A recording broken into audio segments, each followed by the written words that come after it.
Gary, always great to have you on. Thanks for being with us. Nobody follows Tim Brando, right? We try to. Yeah. But we don't. It will be tough, Gary. Have you been? I don't have that strong of opinion. Yeah. I can tell you that right now. How have you been? I'm Had good. a good summer? I'm good.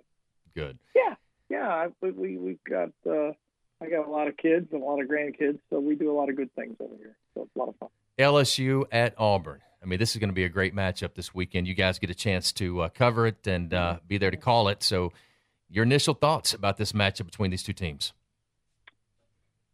Okay. The first thing that pops in my head is that this is a damn good Auburn team.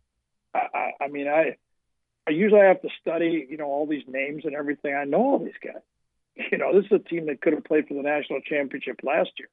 I'm not telling you anything new, but that's what just hit me right away. It's like covering an NFL team where, two guys left in free agency, but everybody's still back on the team. The strength of the team returns.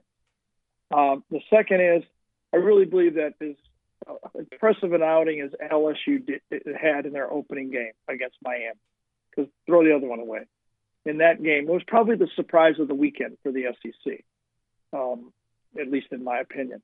I think they have to play better to beat Auburn in their third game. I really do.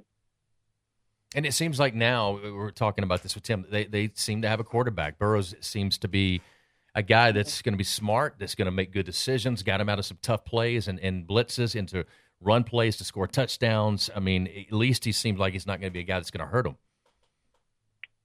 Yeah, I mean, that's welcomed for LSU. There's no doubt that it seems like, since maybe even Matt Flynn, Mettenberger a bit, he had that 1 year, he almost, knocked off Alabama in that one game. He had a chance to do it when he had Landry and OBJ.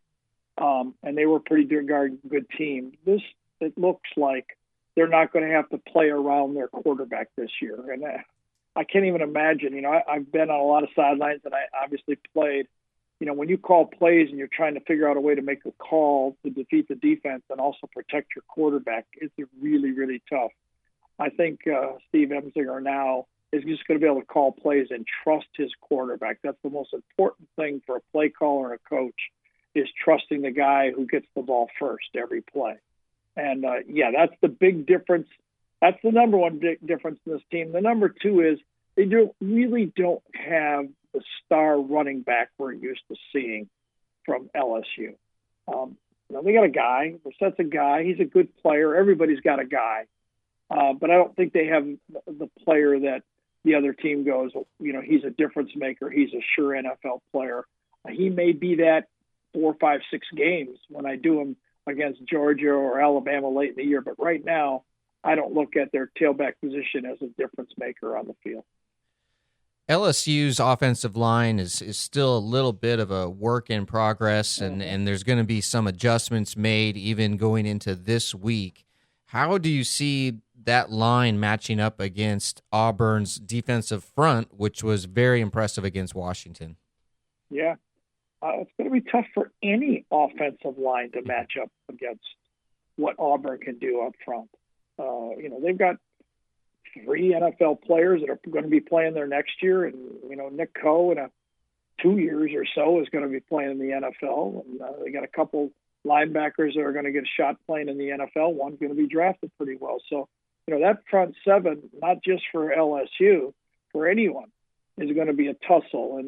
And unless, similar to what Texas A&M had to do against Clemson, that's what I say. When I watched what LSU did against Miami, it was impressive. We all are impressed. And I'm happy for LSU. I love watching LSU play good football. They're fundamental. They're tough. They play with a lot of passion. They're fun to do their games. But I think they better be ready to take it to another level with this Auburn team. The only area that Auburn is, to me, is can they get that running game going so that Jarrett Stidham doesn't have to run the whole show? That's really the key for, why even with Tua, as good as he's playing, he's got those running backs everybody's nervous about. Jake Fromm, he's got that balance of those running backs that scares the heck out of you. Right now, Auburn still needs to establish that guy or that two guys that can give Jarrett that comfort zone behind him. Because in this league, if you're going all by yourself, well, we just saw it last night. I don't know if you saw the game. The Lions are, that's my team. I played there with Matt watching Matt Stafford. They can't run the ball. How good do you have to be where every game as a quarterback you got to pitch your A game? And that's the only question mark for me for Auburn is, can they be as good as last year? For this reason is, can their running back become as dependable as they've had it in the past? Gary Danielson joining us, CBS Sports. Again, he's calling that game, number 12 LSU at number 7 Auburn. Surprise as far as this past week, too. It was a Kentucky, a Texas A&M, Mississippi State, right. How well they played against Kansas State. Just maybe your biggest surprise of the week. Well, I think the best news for the conference, kind of in a backhanded way, was the way that Texas A&M played against Clemson. I think that cemented the fact that no matter what, even if it's a 2-loss team, the SEC now is going to have a team in the final and the playoffs. The way A&M played. Now, the rest of the West, and everybody's going to have to play them, obviously, and they're a little better than they have been. They're more solid. They're tougher. They tackle. They're more fundamental. They got a quarterback. There's a lot of things they have that they were, missing a year ago. But it solidifies the toughness of this conference, top to bottom. And, there is not going to be a playoff without having the SEC involved this year. I speculated that the league might be tough enough this year with all these quarterbacks that the league could play themselves right out of the playoff by knocking each other off. But now it doesn't look that way. The league's too good. Clemson, no one's going to beat, I don't think, Clemson in the ACC. And I personally think that the Big Ten, because they were left out last year, is going to get a team in. So everybody else is playing for one spot.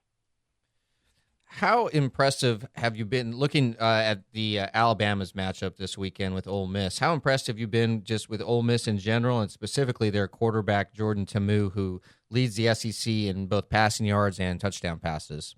Yeah, well, they didn't bat an eye when they lost their quarterback, and Ta'amu has really played well. He's so impressive on film, the way they can move the ball around, and that's going to be a good, fun football game to do. I'm thrilled with the game we got, but I'm anxious to watch the other one, to tell you the truth, because, that has been the difference in this Alabama team, because they're a little younger at defense, not as many veterans coming back.